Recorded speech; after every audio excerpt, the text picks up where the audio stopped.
이 시간 기도로 예배 시작할게요. 기도드리겠습니다. 사랑의 아버지 하나님 감사합니다. 오늘도 우리 예배의 자리로 다른 곳이 아닌 예배의 자리로 불러주시며 감사드립니다. 수고하고 무거운 짐진 자들아 다 내게로 오라 하신 주님, 우리가 그 주님의 사랑 안에서, 그 주님 주시는 평화 안에서 참된 쉼을 누리는 삶 되게 인도해 주세요. 감사드렸고 예수님의 이름으로 기도드립니다. 아멘. 함께 찬양하실게요.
주 찬양해.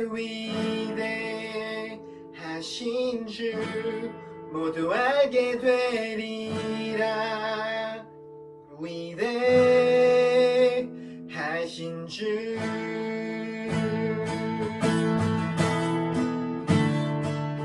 영원한 주의 주 시간의 주권자 알파와 오메가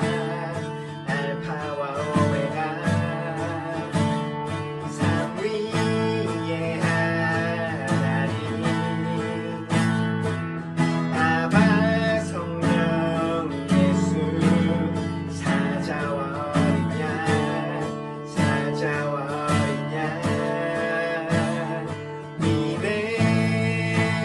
위대하신 주 찬양해.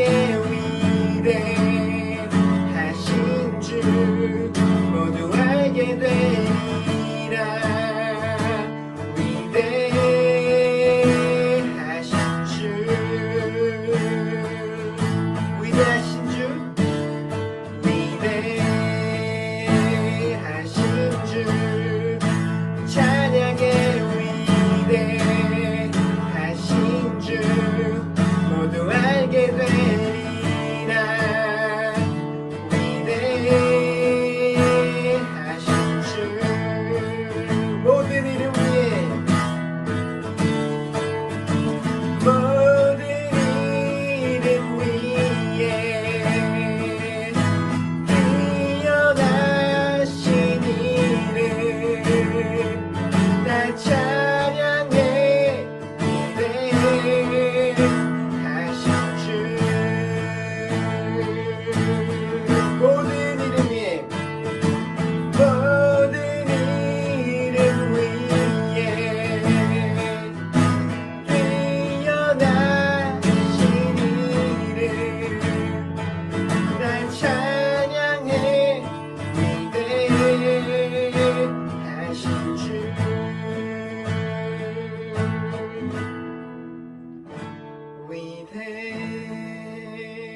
위대하신 주 찬양해. 위대하신 주 모두 알게 되리라. 위대하신 주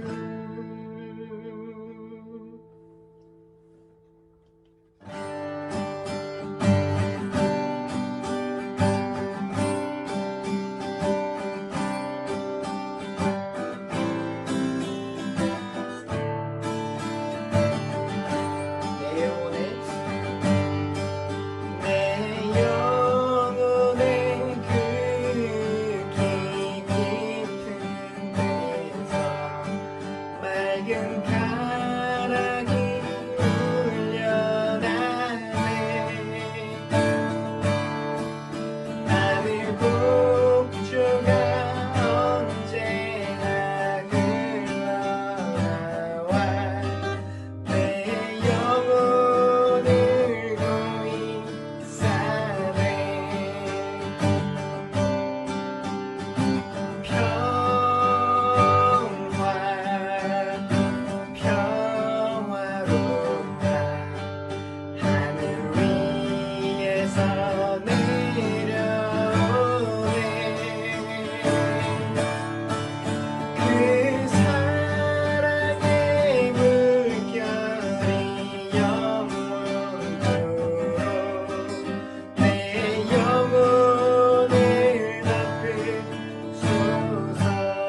영혼을 덮으소서.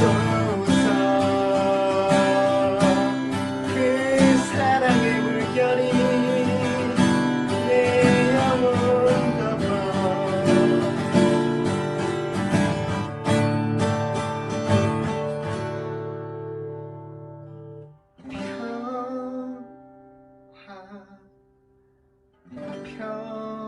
평화로다. 하늘 위에서 내려오네. 그 사랑의 물결이 영원토록 내 영혼을 덮으소서.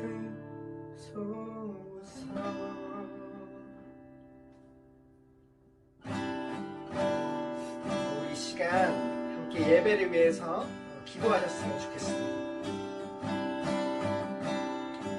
예수님 안에 진정한 사랑이 있고 진정한 평화가 있음을 고백합니다. 또 진정한 쉼이 있음을 고백합니다. 오늘 또 우리가 예배 시간 가운데 우리가 예수 그리스도 안에서 그 쉼을 누리는 시간 되게 해주시고 그 예수님 안에서의 평화를 온전히 또 경험하는 시간 되게 해주시고 이 시간 또 말씀 전하시는 목사님 위해서 또 우리 함께 같이 기도했으면 좋겠습니다. 이 예배를 위해서 잠깐 같이 기도하시기요. 기도드리겠습니다. 사랑의 아버지 감사합니다.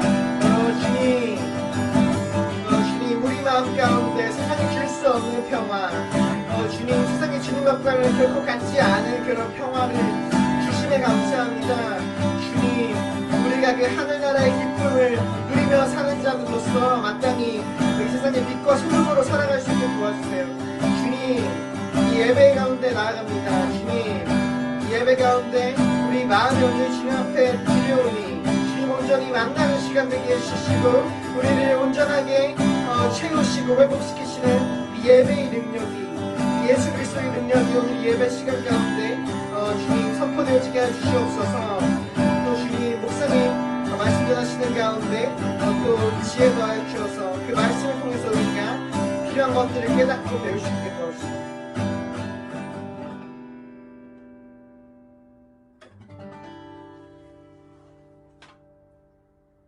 사랑의 아버지 하나님 감사합니다. 우리를 주님의 자녀로 불러주셔서 이 땅 가운데서 그 하늘나라의 평화와 기쁨을 누리며 살아갈 수 있게 해주심에 감사드립니다. 우리를 불러주신 뜻대로 또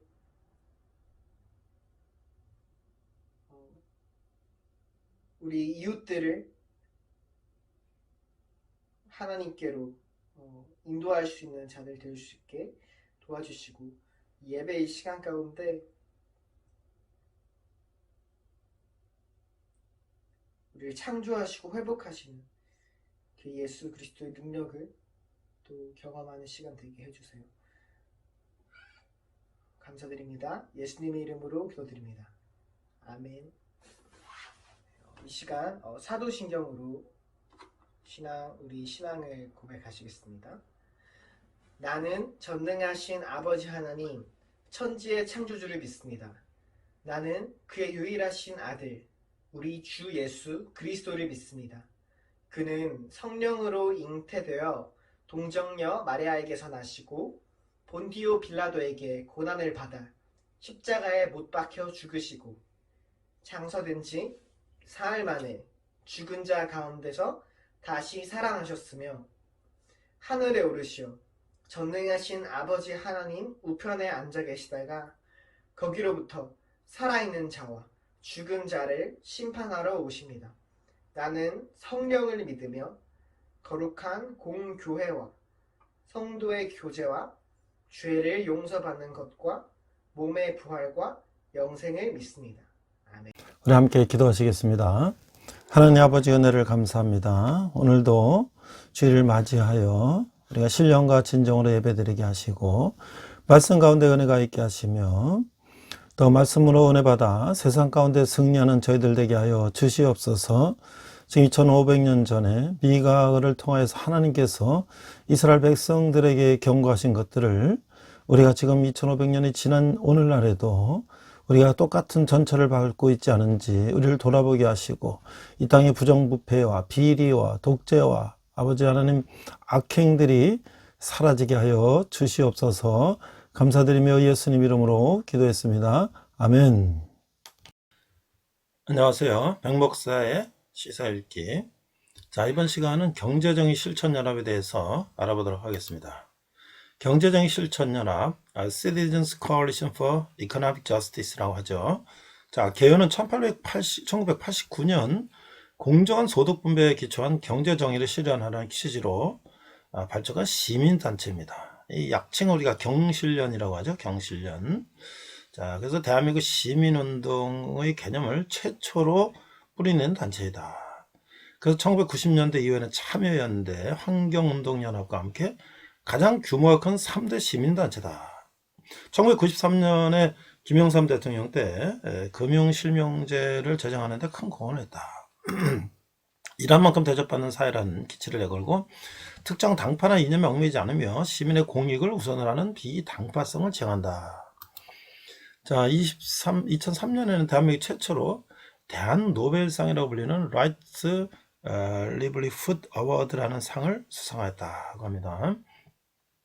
정의, 평화, 정진, 진실, 민주주의를 위한 활동을 벌인 개척자에게 주어진 상으로 세계적으로 사회개혁에 대한 높은 공로를 인정받았다. 취지 및 활동 영역을 보니까 공정한 시장경제 질서와 경제정의의 안정적 유지를 목적으로 1989년에 시민, 청년, 서민층 등이 결성한 시민운동단체다. 사회적 정책 부정부패, 건전한 시민의 의식이 고양, 빈부격차 등을 해소하고 건전한 생산활동의 활성화를 중요한 목적으로 한다. 그래서 이제 양심적 의식 있는 시민들 중심으로 자주적이고 자발적인 참여를 통해서 합법적이고 비폭력적인 평화운동의 형태로 경제민주주의를 실현한다. 특히 사회적으로 생산된 경제부가 민족 절차를 거쳐 공정하게 분배되도록 하는 데 역점을 두고 있다. 이렇게 있습니다. 일한 만큼 대접받는 공정한 사회, 검은 돈이 사라지는 투명한 사회, 돈 안 드는 선거, 깨끗한 정치가 실현된 사회, 부정과 부조리가 근절된 밝은 사회, 자연과 인간이 함께하는 건강한 사회, 사회적 공공성이 실현되는 함정인 사회를 정착시키는 데 목표를 두고 있다. 자, 활동 내역을 보니까 소득의 공정한 분배 문제, 선거 감시, 부정부패 추방, 환경보호, 제도 개혁 등으로 확대되었다. 한편 경실련의 독특한 성격은 단순한 정책 비판에 머물지 않고 대안까지 제시한다는 점이다. 이로해서 경실련 내에는 정책 대안을 담당하는 정책위원회가 17개 분과로 구성되어서 공청회, 토론회, 원래 정책 세미나 등 다양한 활동을 하고 있다. 자, 주요 활동에는 부동산 투기 근절하는 활동, 건전 재정 확보를 위한 예산 편성 및 세제 개편 대응, 재벌의 경제 집중력 분산을 위한 활동, FTA 대응, 3대 부채중 PF 대출 부실 대응, 공직자 윤리법 개정 관련 활동, 사법제도 개혁, 지방자치제도 활성화를 위한 활동, 정책행정제도 개혁을 위한 활동, 국민건강보험제도 개선 및 의료 소비자 권리보호 관련 대응, 시민의 알 권리 보장과 행정민주화를 위한 활동, 언론 감시 활동 등이 있다. 그러니까 이제 군사독재 정권 이후로 1989년부터 이제 이 경실련이 우리나라 정치 경제 부정부패를 일소하고 민주화를 이루는데 아주 많은 역할을 했다고 할 수가 있죠. 자, 조직으로는 공동대표 4인, 그다음에 뭐 상임 또 위원회, 또 뭐 여러 또 지역, 지방 협의회 이렇게 전국적으로 조직이 돼 있다. 자, 이게 이제 1989년부터 주요 활동을 이제 이렇게 목록인데요. 거꾸로 이제 최근부터 한번 보겠습니다. 21년도에는 공기업 땅 장사 및 바가지 분양 중단 운동. 이게 LH 직원들이 땅 투기를 하고 이런 것들에 대한 거죠. 그 다음에 이제 2020년도에는 공직자 재산 공개 제도를 내실하자. 19년도 연동형 비례대표제. 그 당시에 이제 비례대표제를 당시 여당이었던 민주당이 개편하는 거에 대한 이제 여러 가지 토론이 있었고, 2018년에는 이제 부동산 보유세 정상운동, 2017년에는 전경련 해체운동. 이게 박근혜 대통령 때 전경련과 이제 뭐 대통령과 이제 뭐 부당한 어떤 내부 거래가 있었다. 이런 것 때문에 이제 그런 운동이 있었겠죠. 2016년도 박근혜 해체수 국정농단 대응. 자, 그래서 이제 이렇게 지금 지난 활동들을 보니까 우리가 다 기억할 만한 것들이 있어요. GMO, 이게 유전자 변형 그런 식품에 대한 그런 원료를 뭐 콩이나 어떤 이런 것들에 대한 표시제를 해야 된다. 그 다음에 철도 민영화 반대라든지 이런 것들이 있었고, 그 다음에 이제 2008년도에는 이제 4대강 이명박 대통령 때도 이걸 감시하는 것도 있었고, 그 다음에 2005년도 지구촌 빈곤 퇴치. 그래서 2003년에 이제 대한 노벨상을 받았다. 그 다음에 2002년도에 금산 분리 완화. 그 다음에 수도권 공장 총량제. 이제 수도권으로 너무 인구가 밀집되고 공장이 몰리니까 이제 그러겠죠. 98년에 이제 IMF 진상 규명 및 책임자 처벌. 이런 것도 있었고. 그 다음에 95년에 이제 한국은행 독립 촉구. 93 우리 쌀 지키기. 그 다음에 94년도에는 남북 화해협력 뭐 이런 것도 있고요. 1992년에 군 부자자 투표 부정 고발 이런 것도 있었고, 공명선거 감시운동. 그래서 1989년에 경실련이 창립되었는데 토지 공개념. 그 당시 이제 경제가 발달되면서 토지가 이제 엄청나게 이제 상승을 하고 하니까 재벌들이 토지를 과다 보유하고 불로소득을 하니까 이런 것들에 대한 이제 감시 활동을 시작으로 이제 생겨난 거라고 볼 수가 있죠. 자, 이 비판 및 논란도 있는데요. 문민정부 시절에 안병영, 이수성, 정성철 등 경실련 활동 인사들이 입각되면서 정체됐다는 비판을 받았으며 1995년 12월 기간제 시민의 신문이 이수성 등 3명 입각 사실을 보도하였고, 정성철이나 성경석 목사도 1996년 15대 총선 전 각각 책을 내며 경신전 활동 경력을 활용하였다. 1997년 김현철 사태 당시 김영삼 대통령 아들이죠. 그 인사기업을 담은 비디오 테이프를 양대석 당시 부정부패 추방운동 본부 사무국장이 훔쳐간 사실이 알려져 큰 파장이 있었고, 이런 것들이 있었는데요. 이 시민단체도 인간들이 하는 거기 때문에 뭐 완벽할 수는 없겠죠. 그 안에도 여러 가지 정치색을 띤 사람도 있고, 정치계로 나가는데 이 후광을 얻고 나간 사람도 있을 것이고, 그렇습니다. 조직을 보면 이제 앞서 말했던 이런 중앙 조직이 있고, 또 전국 조직이 있습니다. 여기 출신들을 보니까 김병호, 김병준, 김석준, 김종규, 김종석, 김원동, 박상기, 박세일, 서경석, 초대 사무총장이죠. 안병영, 이각범, 이수성, 이영희, 임명진, 정성철, 정태현, 정종화. 뭐 경실련 출신이라고 해서 뭐 정치를 해서 안 된다는 건 없죠. 그러나 이제 시민운동을 통해서 사회 정의를 부르던 사람들이 과연 정치계로 갔을 때 그만한 그 신조를 지킬 수 있을까, 이런 면에는 좀 의문이 가죠. 이상 백목사의 세상 읽기 경실련 편이었습니다. 이번 시간은 미가서를 나누도록 하겠습니다. 유대 심판과 회복. 자, 우리가 미가서를 한번 자세하게 한번 살펴볼 텐데요. 자, 본문은 미가서 3장 8절을 한글과 영어로 우리 한번 자막을 보고 읽어보도록 하겠습니다. 미가 3장 8절.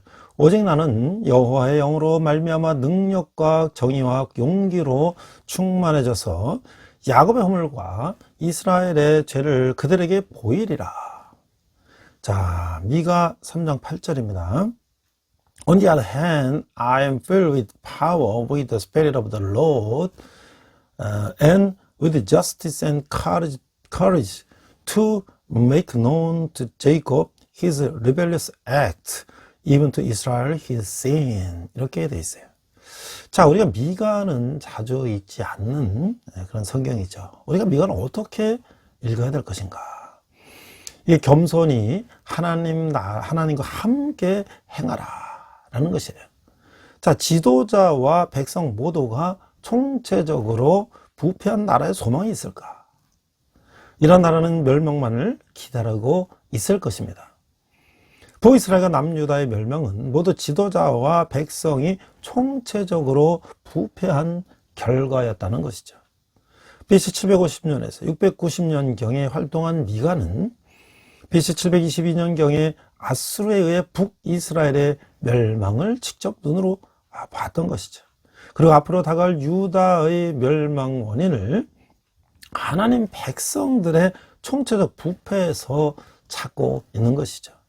미가는 종말에 있을 하나님 백성의 영광스러운 회복에 대해 강조함으로써 하나님 백성들에게 격려를 주고 함께 주고 있는 것이에요. 자, 미가서 9절을 우리가 보니까 하나님의 강하고 의로운 통치 아래서 하나님 백성들이 미래에 회복될 것에 대한 예언을 중심축으로, 이게 4장 1절에서 5장 15절인데요. 서로 대칭을 이루고 있다. 그래, 이게 이제 그림을 보니까, 1장 1절에서 16절을 보니까 사마리아와 예루살렘에 의할 심판과 멸망. 두 번째는 2장 1절에서 13절, 백성들의 부패성. 3장 1절에 12절, 지도자의 부패성. 백성들도 부패하고 지도자도 부패하고 있어요.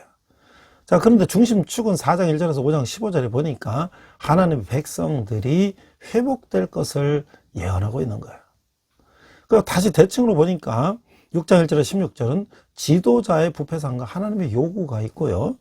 그 다음에 7장 1절에서 17절, 백성의 부패와 하나님만을 의지한다. 마지막으로 7장 8절 20절은 심판과 멸망으로부터의 회복을 말하고 있는 거예요. 따라서 미가에 의하면 지도자들의 부패는 이 지도자들의 부패와 백성들의 부패 때문에 이스라엘과 유다는 심판받을 수밖에 없다.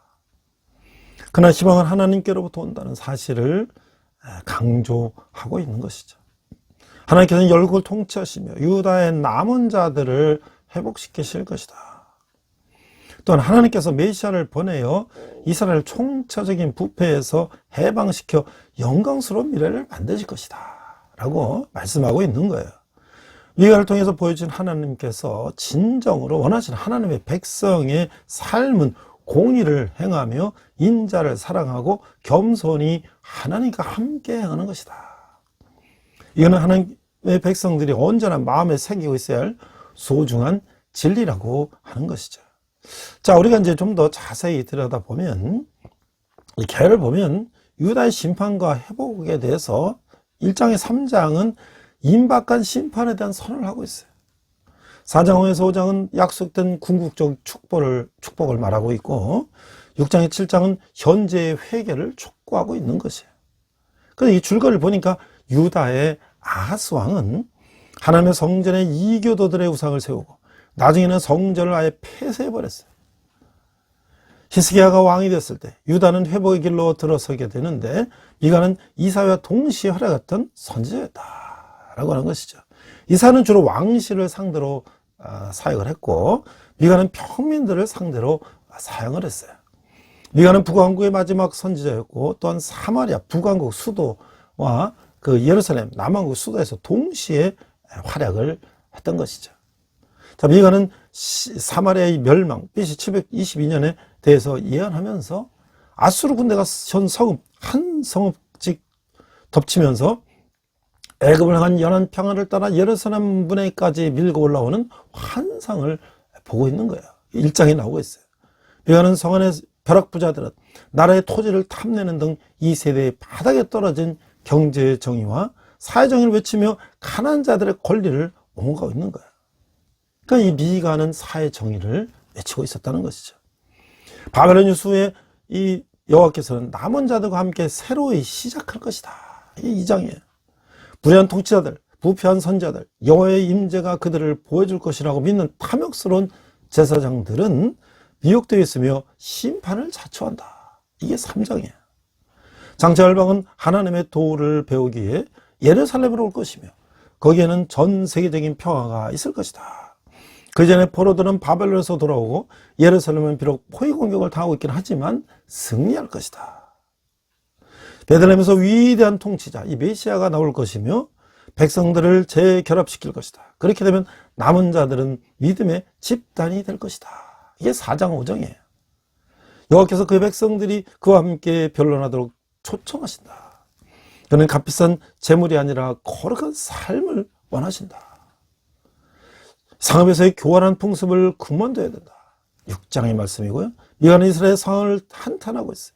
그러나 여호와의 심판이 다했을 때 이스라엘은 회복되고 그들의 적은 정복될 것을 깨닫는 거예요. 그래서 여호와께서는 그의 언약에 신실하다는 것이 입증될 것이다. 이게 7장의 말씀이에요.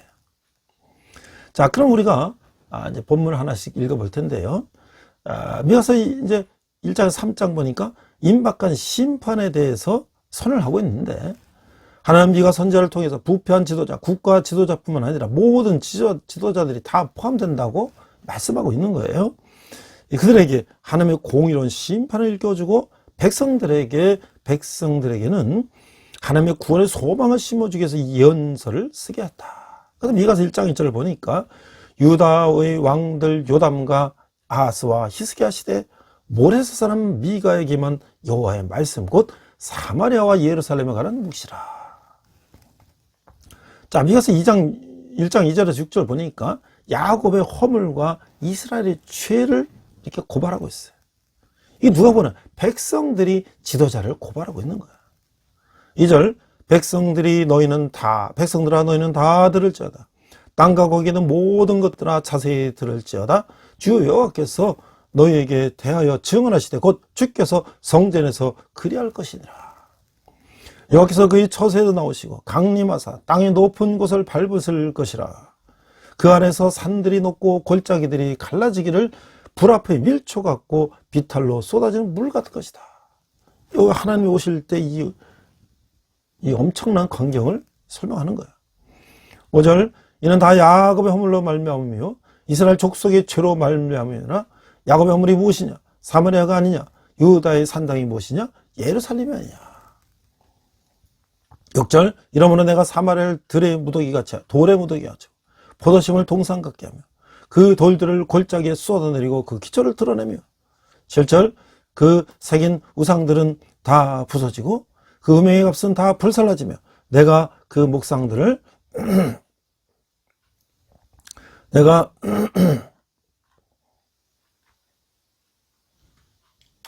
그 목상들을 다 깨트리리니 그는 기생의 값으로 모았은즉 그것이 기생의 값으로 돌아가리라. 자, 2장 1절에서 2절을 보니까 이 정의로운 삶을 말씀하고 있는데요. 자, 이 그 전에 구별된 삶을 이렇게 이야기하고 있어요. 자, 1절, 그들이 침상에서 죄를 까며 악을 꾸미고 날이 밝으면 그 손에 힘이 있으므로 그것을 행하는 자는 화했을진저. 2절, 밭들을 탐하며 빼앗고 집들을 탐하여 차지하니 그들이 남자와 그의 집과 사람과 그의 산업을 강탈하도다. 이게 멸망할 자들의 얘기예요. 3절, 그러므로 여호와의 말씀에 내가 이 족속에게 재앙을 계획하나니 너희의 목이 이에서 벗어나지 못할 것이요 또 교만하게 다니지 못할 것이라. 이는 재앙의 땜이라 하셨느니라. 4절, 그때 너희를 조롱하는 시를 지으며 슬픈 노래를 불러 이르기를 우리가 온전히 망하게 되었도다. 그가 내 백성의 산업을 옮겨 내게서 떠나게 하시며 우리 밭을 나누어 배역자에게 주시는도다 하리니 그러므로 여호와의 회중에서 분깃에 줄을 댈 자가 너희 중에 하나도 없으리라. 11절 보니까 그들의 우두머리들은 뇌물을 위하여 개판하며 그들의 제사장은 삭스를 위하여 교훈하며 그들의 선지자는 돈을 위하여 점을 치면서도 여호와를 의뢰하여 이르기를 여호와께서 우리 중에 계시지 아니하냐? 재앙이 우리에게 임하지 아니하리라 하는도다. 12절, 이러므로 너희로 말미암아 시온은 가냘픈 밭이 되고 예루살렘은 무더기가 되고 성전에 사는 수풀의 높은 곳이 되리라.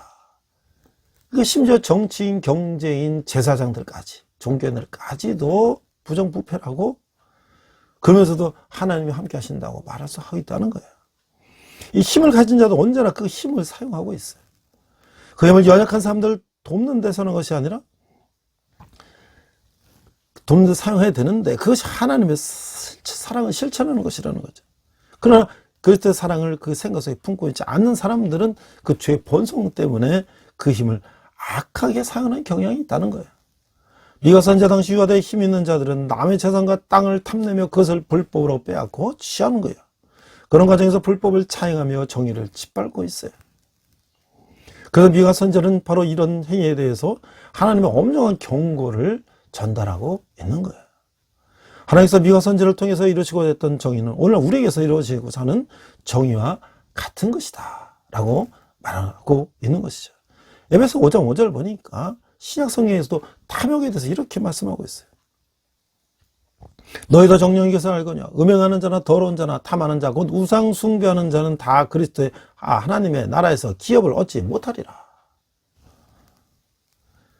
더 많은 것을 갈망하는 것은 다른 이들에 속한 것을 탐해서 그것을 움켜잡으려는 불의로 이끌기 때문이라는 거예요. 그럼 이거 3장을 보니까 미가가 이스라엘 통치자들을 이렇게 고발하고 있어요. 1절 내가 떠이르노니 야곱의 우두머리들아 이스라엘 족속의 통치하더라 들으라. 정의를 하는 것이 너희의 본분이 아니냐. 너희가 선을 미워하고 악을 기뻐하며 내 백성의 가죽을 벗기고 그 뼈에서 살을 뜯어 그들의 살을 먹으며 그 가죽을 벗기며 그 뼈를 꺾어 다지기를 냄비와 솥 가운데 담을 고기처럼 하는도다. 4절 그때 그들이 여호와께 부르짖을지라도 응답하지 아니하시고 그들의 행위가 악했던 만큼 그들 앞에 얼굴을 가리시리라. 이런 악한 자들에게는 하나님께서 얼굴을 가리신다는 거예요. 5절 내 백성을 유혹하는 선자들은 아예 물 것이 있으면 평강을 외치나 그 입에 무엇을 주지 아니하는 자에게는 전쟁을 주면하도다. 이런 선지자에 대해서 여호와께서 이르시되 그러므로 너희가 밤을 만나려니 이상을 보지 못할 것이요 어둠을 만나려니 점치지 못하리라 하셨나니 이 선지자 외에는 해가 져서 낮이 캄캄할 것이라. 7절 선견자가 부끄러워하며 술객이 수치를 당하며 다 입술을 가릴 것은 하나님이 응답하지 아니하심이거니와. 8절 오직 난 여호와의 영으로 말미암아 능력과 정의와 용기로 충만해져서 야곱의 허물과 이스라엘의 죄를 그들에게 보이리라. 얼마나 이게 고발을 이렇게 하시는 거예요. 9절 야곱 족속의 우두머리들아 이스라엘 족속의 통치자들 곧 정의를 미워하고 정죄 것을 굽게 하는 자들아 원하노니 이 말을 들을지어다. 시온을 피로 예루살렘을 죄악으로 건축하는도다. 그들의 우두머리들은 뇌물을 위하여 재판하며 그들의 제사장은 삭슬 위하여 교훈하며 그들의 선자는 돈을 위하여 점을 치면서도 여호와를 의뢰하여 이르기를 여호와께서 우리 중에 계시지 아니하냐 재앙이 우리에게 임하지 아니하니라 하는도다. 12절 그러므로 너희를 말미암아 시온은 가라엎은 밭이 되고 예루살렘은 무더기가 되고 성전에 사는 숲을과 높은 곳이 되리라 라고 말씀하고 있어요. 자, 그러나 이제 이것이 끝이 아니죠. 이제 약속된 궁극적인 축복을 4장 5장에 말씀하고 있는 거예요. 미가 4장 1절에 5절은 다가올 천년왕국을 잘 묘사해주고 있는 거예요. 자, 여호와께서 주실 평안은 어떤 것이냐. 1절 그날 일어는 여호와의 전의 산이 산들의 꼭대기에 굳게 서며 작은 산들 위에서 뛰어나고 민족들이 그리로 몰려갈 것이라. 그 많은 이방 사람들이 가며 이르기를 오라 우리가 여호와의 산에 올라가서 야곱의 하나님을 전에 이르자. 그가 그의 도를 가지고 우리에게 가르치실 것이니라. 우리가 그의 길로 행하리라 하리니 이는 율법이 시온에서 나올 것이요 여호와의 말씀이 예루살렘에서 나올 것입니다. 우리가 이 찬양도 했죠.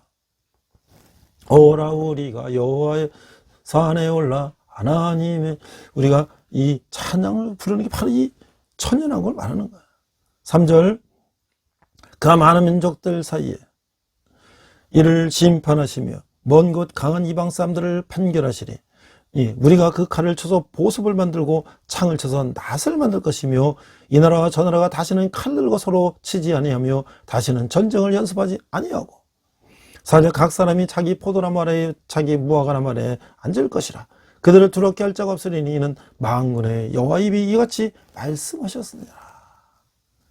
5절 만일 각각 자기의 신의 이름을 의지하여 행하되 오직 우리는 우리 하나님 여호와 이름을 의지하며 영원히 행하리 이렇게 말하고 있어요. 그래서 이제 5장 2절에 보니까 베들레헴에서 다스릴 자가 나온다. 미가서 5장 2절을 보니까 베들레헴의 브라다야 너는 유다 족속 중에 작을지라도 이스라엘 다스릴 자가 네게서 내게로 나올 것이라. 그의 근본은 상고의 영원에 있느니라. 3절 그러므로 여인이 해산이까지 그들을 붙여두시겠고 구에는 그의 형제 가운데 남은 자가 이스라엘 자손에게로 돌아오리니. 이게 바로 뭐냐면 구약 시대에 예수님 오시기 거의 2500년 3000년 전에 이 작은 성 베들레헴에서 이스라엘 다스릴 자가 나온다. 이게 바로 예수님의 탄생을 말하고 있는 것이죠. 남은 자 즉 하나님 나라를 이루기에 합당한 섞이지 않은 자들이 모여올 것이다 라고 예언을 하고 있어요. 자, 우리가 이 미가서를 보면서 정말 이 지도자와 이 정치인, 경제인, 이 종교인들이 부패하고 타락하면 나라가 얼마나 타락으로 가고 있는지를 미가를 통해서 하나님은 경고하고 계시는 거예요. 그러니까 우리 이 현재 오늘날 우리는 과연 이 말씀을 들으면서 우리는 괜찮다고 할 수 있는 것인가? 대한민국이 해방 이후에 70, 80년대 경제 성장을 이루면서 군부 독재와 그 다음에 이 재벌들 간의 어떤 경제 개발이라고 하는 그 대전제 하에 그들이 결탁하고 그 안에서 얼마나 많은 또 피해가 있었는가. 그것이 과연 노동자와 이 백성들에게는 정말 넘볼 수 없는 그런 그들만의 세계 속에서 얼마나 많은 부정들이 있었는가. 그래서 그것을 고발하고 또 이 노동자와 이 백성들을 위해서 여러 가지 제도를 만들고 또 그것을 공헌했던 그런 단체가 바로 경제정의 시민연합이다. 경실련이다. 그럼 미가는 어떻게 보면 오늘날의 경실련과 같은 그런 모습을 보여줬던 거예요.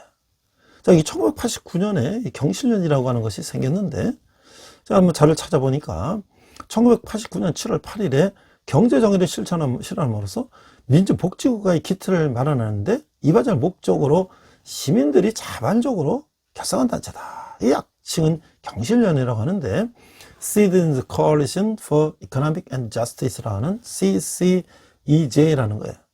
이 창립 당시 주요 사업은 부동산 투기 근절, 금융실명제 실시, 정경유착 척결과 세제개운동, 한국은행 독립 등 이 경제 정의를 이제 실현하기 위해서 시민운동을 벌였다고 하는 거예요. 그래서 이게 그 당시에 얼마나 부동산 투기가 많았고, 그다음에 지하경제, 이 금융실명제가 나오기 전이니까 다른 사람 이름으로 이제 돈을 갖다가 예금해 놓고 막 이런 그 지하경제들이 얼마나 폐해가 많았나. 그래서 이런 것들을 지정하기 위해서 토지 공개념을 위한 그 시민들의 공감대를 바탕으로 이제 시민운동을 전개해왔다. 그러니까 이게 무조건 정부 정책을 비판하는 게 아니라 구체적인 대안을 제시하고 시민의 동참을 이끌어내서 입법화하고 제도화하는, 그래서 그런 토지 공개념 관련 법들과 그 제도적인 그 제도를 정착시키는데 결실을 얻었다. 우리가 이제 앞서 토지에 대한 얘기를 많이 했습니다만은 이 토지 과다 보유로 인한 불로소득, 대대로 이 부의 대물림과 또 없는 사람대로 가난의 대물림이 되는 것을 이걸 제한을 하는 것이죠. 토지라고 하는 공적 개념으로 활용하는 것으로 이제 전 세계가 이제 그런 토지 과다 보유에 의한 불로소득을 방지하는 그런 제도를 취하고 있는데, 국내에도 그런 것들을 경실련 중심으로 시작했다고 하는 것이죠. 검은 돈의 흐름에 따른 정경유착과 지하경제를 시장하기 위해서 이 금융실명제를 추구했다. 그래서 불로소득을 어디다가 이제 감춰놓으려고 말이죠. 다른 사람 이름으로 차명 계좌를 통해서 돈을 숨겨놓고 또 그걸 갖다가 뇌물을 주고 받고 말이죠. 이 아주 부패의 악순환이 되는 그 고리를 끊는 것이 금융실명제다. 이것을 이제 경실련이 주장을 했고, 이것이 이제 김영삼 대통령 때 이제 금융실명제라고 하는 제도가 이제 실시가 됐죠. 그 지하경제를 이제 끌어내서 과세를 하고 투명하게 재정을 관리하는 것이죠. 자, 그래서 이제 1993년에는 또 뭐 우루과이 라운드라든지 또 우리 농업 살리기라든지 또 한국은행의 독립적인 추구라든지 뭐 지방자치선거 운동에 대한 공명선거라든지 이런 여러 가지 활동을 했고, 또 이제 노동관계법 개정이라든지 정보공개법 개정, 행정절차법 개정 등 또 예산 감시, 정경유착 근절, 또 환경보호, 이런 아주 정말 정부나 국회가 그들만의 이익을 위해서 이런 것들을 게을리할 때에 시민단체들이 그걸 고발하고 그걸 제도하는데 앞장섰다는 거예요. 그래서 1989년 당시 최대 이제 토지 문제, 주택 문제, 그래서 경제 정의, 땅 투기 대상, 뭐 이런 것들에 대한 또 우리 사회를 바꾸자, 뭐 이런 하여튼 간행문도 발간하고, 그래서 또 여러 또 연구소를 또 만들었어요. 경제정의연구소. 그래서 이제 경제 정책에 대한 조사도 하고 있고, 그 경제정의 모형을 개발하고, 또 경제정의상을 이제 주고 말이죠. 이래가지고 그 후에 1991년에 경제정의 실천 불교시민연합, 경불련이라는 것도 생기고, 뭐 이런 식으로 또 무료 급식 사업도 하고, 외국인 노동자들을 위한 또 인권운동도 하고 말이죠. 그래가지고 또 직접 직거래 같은 장터 같은 거 열고, 또 무기농, 유기농, 이런 것도 이제 하고, 여러 가지, 또 생명 존중, 여러 가지 이런 환경을 하고, 환경보호 운동도 하고. 그래서 이게 건전한 시민운동이 국가를 제대로 갈 수 있는 방향으로 제시하는 거에 많은 노력을 해왔다. 그 다음에 이제 환경과 에너지, 지역 생태계 보전, 또 환경 조례 제정, 그린벨트, 뭐 이런 거지, 폐기물, 뭐 쓰레기 소각장 문제, 뭐 환경 국토 종합 개발, 강 살리기 운동, 뭐 여러 가지 이런 활동을 많이 했고, 또한 이제 이 평화 통일에 대한 그런 운동도 했고, 그래서 여기에는 이제 많은 이제 사람들이 참여하게 됐는데, 뭐 변호사라든지 교수라든지 목사라든지 뭐 스님이라든지 뭐 연구원, 일반 직장인들, 다양한 직업을 가진 사람들이 여기에 참여해서 이제 이런 운동을 함께 벌여왔다. 그 유명한 사람이 바로 서경서 목사님이라든지, 뭐 이근식, 김태동, 강철규, 송월주, 뭐 스님이라든지, 뭐 유재현, 이형모, 손봉호 교수님이라든지 여러분들이 참여를 해왔다. 그러니까 사실 이런 정치와 경제에 직접적으로 관여하지 않은 제3자적인 건전한 시민들이 야말로 이런 얘기를 할 수가 있는 것이죠. 그러나 사실 이 부분에도 이제 이 출신들이 뭐 정계로 나간다든지 뭐 여러 가지 이제 그런 또 불미스러운 잡음도 있지만은, 그러나 이 경제정의 실천 연합이라고 하는 이 단체가 우리 국가가 부패와 이런 비리를 막고 건전한 국가, 복지국가, 경제 민주화를 실천하는데 상당히 기여했다고 하는 것은 우리가 잊어서는 안 될 것이죠. 자, 이제 우리가 미가서로 돌아가서 그 현재 회개를 촉구하는데 6장에서 7장을 보니까 여호와 하나님이 원하시는 것은 외식적 예배가 아니라 백성들이 깨끗한 심령으로 겸손과 순종을 원하는 것이다. 그들은 부정한 수법으로 사람들을 등쳐먹을 짓을 그만두고 정의를 추구함을 촉구하고 있다. 그렇지 않으면 심판이 임할 것인즉 이스라엘이 생산하며 저장해진 양식과 포도주와 기름은 엉뚱한 사람들이 차지할 것이다 라고 경고하고 있는 거예요. 그래서 미가서 6장 1절에 오자 보니까 여호와께서 이스라엘을 이렇게 변론하고 계세요. 1절, 너희는 여호와의 말씀을 들을지어다.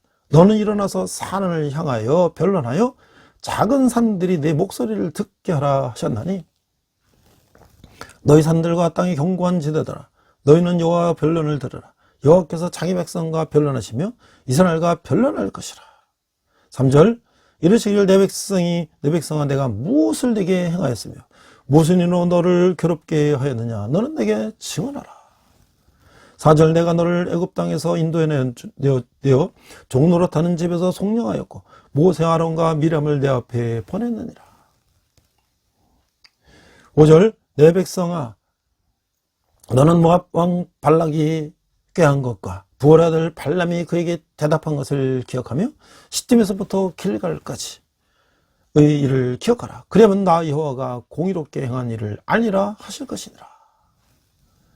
자, 이게 미가서 6장에서 보니까 6, 7, 8장에 보니까 여호와께서 구하시는 것을 이렇게 말씀하고 있어요. 6절, 내가 무엇을 가지고 여호와 앞에 나아가며 높으신 하나님께 경배할까? 내가 번제물로 일련된 송아지를 가지고 그 앞에 나갈까? 7절, 여호와께서 천천의 순양이나 만만의 강물 같은 기름을 기뻐하실까? 내 허물을 위하여 내 맏아들을 내 영혼의 죄로 말미암아 내 몸의 열매를 드릴까? 8절, 사람아 주께서 선한 것이 무엇임을 내게 보이셨나니 여호와께서 내게 구하시는 것은 오직 정의를 행하며 인자를 사랑하며 겸손하게 내 하나님과 함께 행하는 것이 아니냐. 그러니까 하나님 앞에 뭘 가지고 가고 뭐 예물을 바치고 이것이 중요한 것이 아니라 오직 네가 정의를 행하고 나 하나님을 사랑하고 겸손하게 네 하나님과 함께하는 것이 내가 바라는 것이다 라고 말씀하는 거예요. 그래서 미가는 여호와가 오실 그날에 이스라엘이 회복받을 것이라는 소망도 보여주고 있어요. 하나님의 백성, 하나님의 당신의 백성 온갖 죄와 사악함에서 후회할 것이다. 그래서 7장 14절에서 20절을 보니까 이렇게 기도와 찬양을 하고 있어요.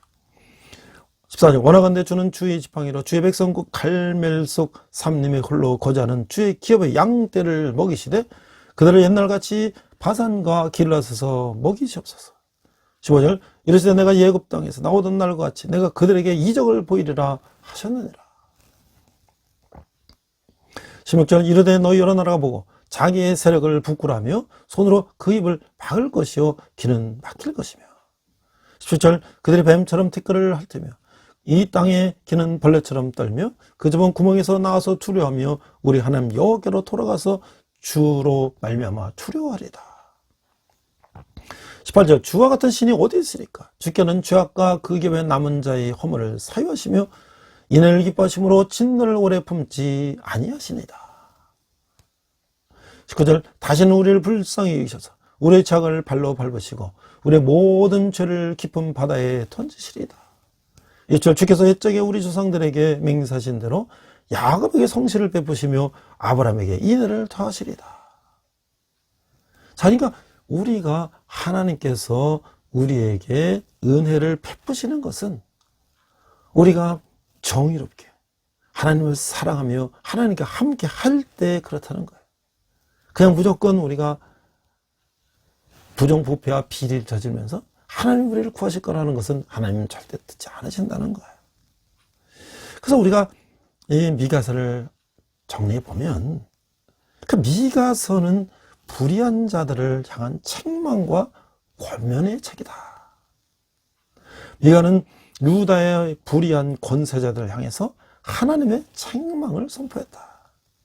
미가는 불의한 권세자들, 가난한 사람들을 착취하는 부자들, 그리고 거짓 예언을 일삼는 거짓 예언자들을 책망했다. 미가는 유다의 백성들에게 신앙의 진실성을 드러내기를 권면했다는 거예요. 당시의 불의한 사회 구조도 책망했어요. 미가는 겉으로는 경건한 척하며 속으로는 위선으로 가득 찬 당대 권세자들을 통렬하게 책망했던 것이죠. 하나님은 불의한 유다 백성들을 다스리기 위하여 다양한 도구들을 사용하셨는데 하나님은 때로 악한 사람들을 사용하셔서 그분의 불의한 백성들을 심판하셨다라고 하는 것이죠. 미가는 탐욕스러운 권력자들로부터 연약한 백성들을 보호하기를 원했는데 미가는 하나님의 구원이 임할 것을 선포했던 것이죠. 하나님께서는 구원 사역을 위하여 남은 자들을 남겨두셨다라고 하는 거예요. 미가는 하나님을 향한 진정한 예배의 모습을 탐색하는 가운데 진정한 지도자의 모습을 갖출 것을 모두에게 권면하고 있어요. 하나님께서 우리에게 요구하시는 이 리더십은 하나님과 겸손히 동행하며 하나님의 자비를 드러내야 하나님의 공의를 행하는 그런 것이다. 그런 리더십이다. 라고 말씀하는 거예요. 자, 이제 우리가 중요한 건 미가서 5장 2절을 우리가 읽었죠? 이스라엘 다스릴 자는 누구냐? 미가는 아주 오래전 분명하고 명확하게 이스라엘 다스릴 자가 베들레헴에서 탄생할 것이다 라고 예언을 했어요. 이스라엘 다스릴 자는 여호와의 능력과 그의 하나님 여호와의 이름의 위엄을 의지하고 즉 하나님의 동등한 권위를 가지고 이스라엘을 통치할 것이다. 바로 이 메시아를 가리키고 있는 거야. 그 느미가는 이스라엘 다스릴 자, 유다 지파 가운데서 크고 유명한 장소에서가 아니라 가장 작고 보잘것없는 베들레헴 에브라다에서 탄생할 것이다 라고 예언했던 것이에요. 또한 이스라엘을 다스릴 자의 근원은 태초라고 하는 거예요. 그 우연히 오시는 왕이 아니고 하나님께서 오래전부터 계획하셨던 분이다 라는 것을 보여주고 있는 것이죠. 하나님께서 이스라엘 회복하기 위해 오래전부터 역사하시고 섭리하셨음을 알게 하시는 거예요. 미가서 5장 4절에 나타나는 이스라엘 다스릴 자, 즉 메시아의 능력과 근원과 역할은 이렇게 설명하고 있어요. 첫 번째, 이 메시아의 능력은 하나님으로부터 기원한다. 두 번째, 메시아는 새로운 리더십을 세우실 것이다. 세 번째, 메시아는 목자와 같이 택하신 백성을 돌보고 인도할 것이다. 그래서 백성들이 안연히 걸 것이다. 네 번째, 이 메시아의 권세는 땅끝까지 이를 것이다. 이는 메시아의 통치와 권세가 모든 민족에게 확대된다는 것을 말한다. 위하는 메시아가 오심으로 인해 이스라엘은 회복받고 모든 대적들로부터 보호받아 승리하게 될 것이며 메시아의 권세가 권위와 능력과 위엄을 온 땅에 미치게 될 것을 예언하고 있는 것이에요. 그래서 이 결론적으로 우리가 보니까 하나님 원하신 것은 무엇일까? 하나님은 형식적인 예배보다 실천적인 삶을 원하시고 계신다라고 하는 것이죠. 미가선지는 하나님이 진실로 요구하시는 것은 공의를 행하고 인자를 사랑하며 겸손히 하나님과 동의하는 삶으로 드리는 예배라고 말하고 있는 거예요. 이게 6장 8절 말씀이에요. 바알사도 이것을 몸으로 드리는 예배 혹은 영적 예배라고 설명을 하고 있었어요. 첫 번째는 뭐냐면 공의를 행하라. 불을 행치 않고 다른 사람을 정당하게 대하는 것이, 거짓말하지 않고 정직하고 진실하게 사는 것이다. 장사하는 사람이 손님을 속이지 않는 것이며 손님은 정당한 값을 지불하는 것이다. 기업주가 종업원에게 정당한 대우를 해주고 종업원들은 자기 맡은 일과 책임에 최선을 다하는 것이다. 두 번째는 인자를 사랑하라. 이웃과의 관계에서 변함없는 사랑을 실천하는 것이다. 하나님은 형식적인 예배보다 참 사랑과 화해의 삶을 원하신다. 예수님은 예물을 제단에 드리다가 형제와 불한 일이 생각나거든 형제 화목하고 나서 그 예물을 드리라고 하셨어요.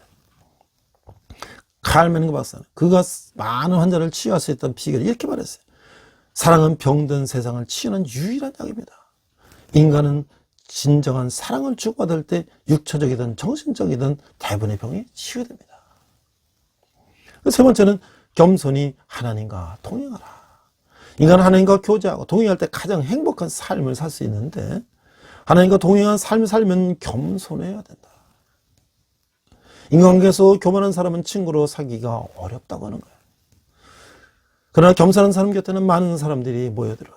그러므로 늘 하나님의 주권을 인정해드리고 겸손해야 된다라고 하는 것이죠. 제가 이제 자료를 찾아보니까 기독연구원 느헤미야에게 김건주 교수님 이런 글을 썼어요.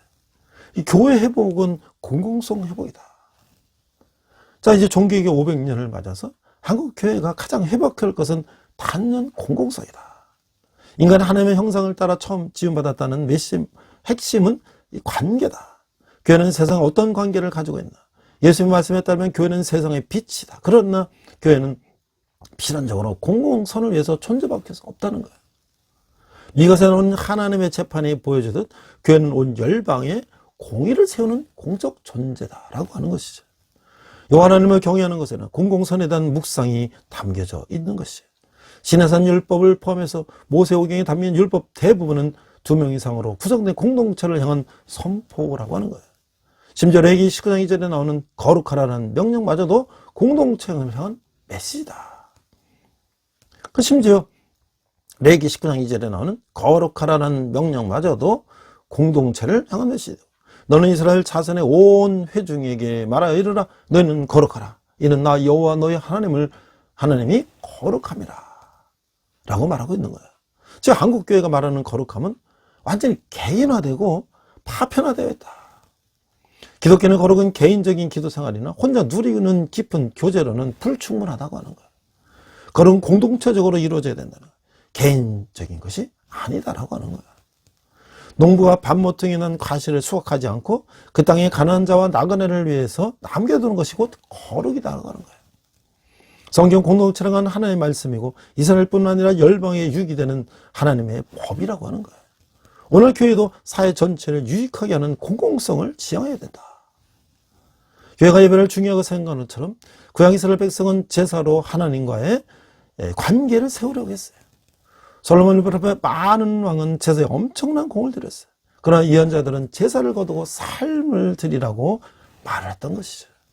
하나님 안 받으시는 것은 제사가 아니라 정의로운 삶이다 라고 말하고 있어요. 교회가 가장 중요하게 여기는 선교도 공공성의 지평 안에서 이해할 수가 있다고 하는 거예요. 이사야서 전반부에서 이스라엘 불순종을 책망하는 내용이 나오는데 이에 하나님 나라의 새로운 비전을 선포하고 있어요. 이세주기 곧 예수님 오셔서 이리와 어린 양이 함께 뛰어노는 세상이 되면 올병이 온 열방이 이 깃발을 보고 하나님께로 돌아온다는 말씀이 바로 그것이에요. 그리고 이사야 61장에 희년이 선포되고 가난한 자, 우는 자들의 여호와의 제사장이 될 것이라. 가난한 자, 우는 자들이 여호와의 제사장이 된단 말이에요. 그렇게 선포하고 있어요. 마지막 장인 66장에 가면 이방인들을 불러서 그들 가운데 제사장과 레인을 삼겠다는 말씀으로 마치고 있다는 거예요. 희년을 통해 이스라엘 전체가 제사장이 되고 나가 이방인들도 제사장으로 세워지게 되고 이사야서 관점을 바울은 만인 제사장으로 변하고 있다는 거예요. 시장에 특별하게 강조하는 선교의 지평이 이미 이사야서에 담겨져 있다고 하는 거예요. 구약 신약과 신약의 선교는 연결되어 있다고 하는 거예요. 마태복음 1장에서 아브라함, 다윗, 예수님을 이루어지는 족보로 시작하는데 아브라함과 다윗은 바울이 인용한 두 사람이고 아브라함은 정의와 공의를 위해 부름받았고 창세기 28장 19절 다윗은 정의와 공의로 나라를 다스렸다고 평가받았다. 사무엘하 8장 15절에 그렇게 구약의 하나님께서 인간을 부르시고 살아가게 하신 그 영광의 삶과 다가올 영광의 약속들이 시장에서 예수님과 교회를 통해서 현실로 나타났다고 하는 거예요. 따라서 예수님의 사역을 위해 이야기에서는 반드시 구약을 알아야 하는 것인데 복음의 내용이 구약에 있다는 것이 바로 그런 의미라는 거예요. 복음에 대한 한국 교회 이해가 더 깊어져야 된다.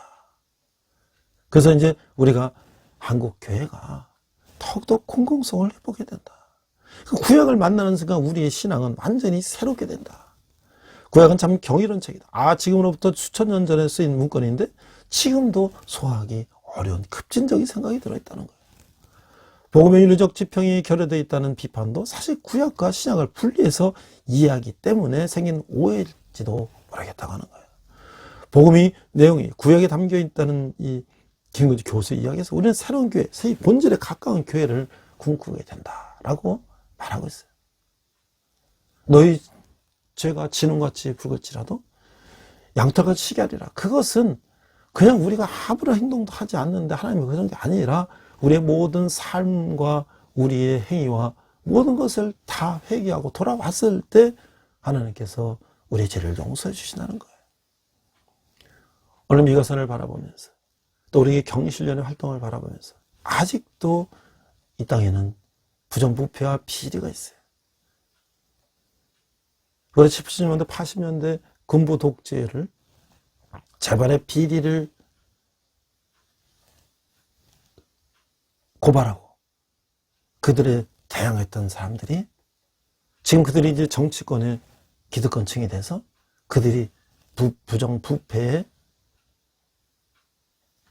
쌓여있고 또 노동자의 권익이 이제 이 사용자들한테 경영자들한테 뺏겨서 노동자의 권익을 위해서 분신자라사라고 그렇게 해서 노동자의 권익을 찾았는데 이제 그들이 노동자의 권익이 넘어서 그들이 힘을 가지고 이제 할 때 그들은 또한 부정부패로 빠지고 반국가적인 행동까지 나가게 되는 거예요. 그 답은 어디 있는가? 인간에 있는 것이 아니라 오직 하나님께 있다라고 하는 것이 오늘 미가서의 말씀으로 우리가 새겨들어야 할 것입니다. 기도하겠습니다. 하나님 아버지 은혜를 감사합니다. 정의를 사회 공의를 부르짖는 우리 미가의 말씀을 통해서 우리를 돌아보게 하시고 특별히 우리 개인뿐만 아니라 우리 사회, 국가, 교회, 공동체가 정의로운 공동체로 나갈 수 있도록 인도하여 주시옵소서. 감사드리며 예수님 이름으로 기도했습니다. 아멘. 시간 내게 있는 모든 것을 찬양하시면서 함께 헌금하시겠습니다.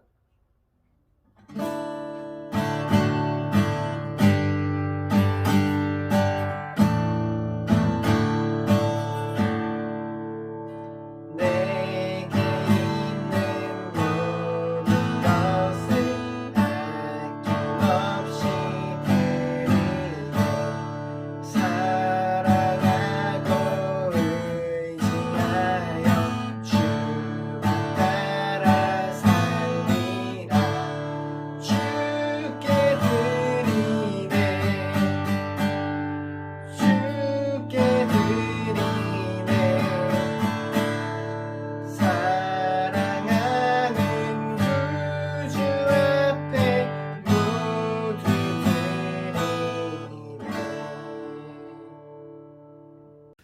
자, 이제 중간고사도 이제 지나가고 있고요. 이제 대학에서 본격적인 5월 축제 기간도 오고 코로나 이후에 이제 많은 활동들이 있습니다.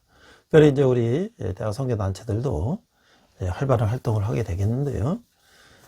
저도 이제 우리 군대 교회 이제 청년들을 형제들을 위문하는 대학생 위문 행사도 하고 또 교회 벽화도 그리고 또 여러 이제 팀들이 또 위문 오면 저 이제 우리 형제들에게 맛있는 햄버거도 제공하고 하고 있는데 아직도 이제 교회에 나오는 것을 어려워하는 형제들이 있어요. 그렇게 나와서 좀 말씀 듣고 또 자기 자신을 돌아보고 앞으로의 미래의 비전을 꿈꾸고 그렇게 살면 참 좋을 텐데 아마 이런 말씀 듣는 것이 참 이게 익숙지 않으니까 그냥 편하게 쉬고 자고 이것에 머물러 있는데 여러 이제 그 방법을 통해서 그들을 하나님께 돌아오도록 하고 있어요.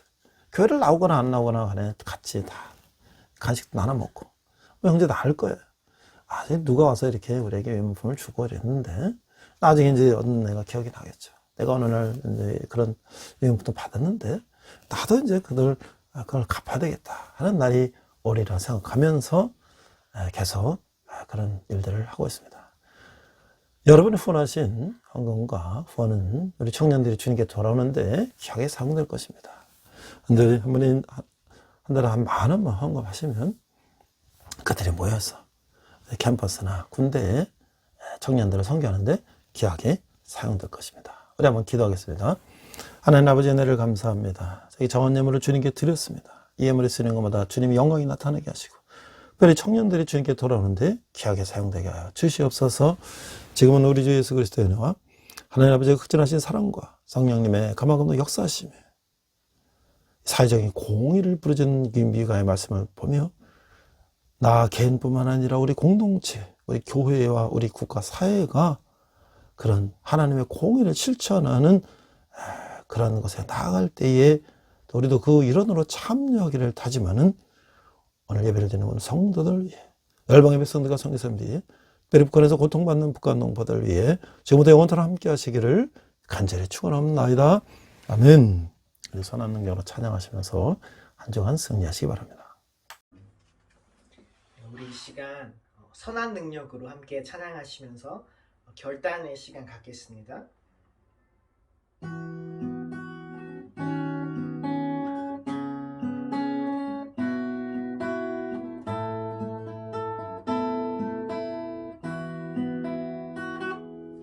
그 선한 힘에 고요히 감싸여 그 놀라운 평화를 누리며 나 그대들과 함께 걸어가네. 나 그대들과 하늘을 여네. 지나가 너물어둠의 날들이 무겁게 내 영혼 짓눌러도 오 주여 우릴 외면치 마시고 약속의 구원을 이루소서. 그 선한 힘이 우릴 감싸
언제나 우리와 함께 계셔.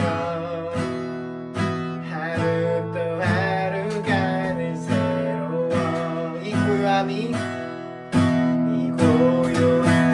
깊이 번져갈 때 저 가슴 벅찬 노래 들리네.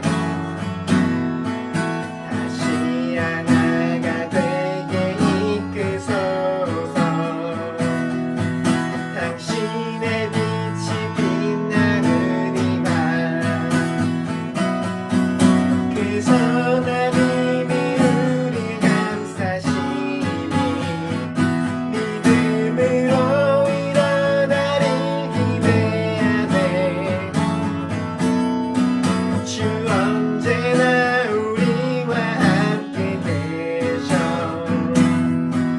하루 또 하루가 늘 새로워. 그 선한 힘이 우릴 감싸시니 믿음으로 일어나를 기대하네. 주 언제나 우리와 함께 계셔. 하루 또 하루가 늘 새로워. 주님과 동행하시는 복된 한 주 되시길 축복합니다.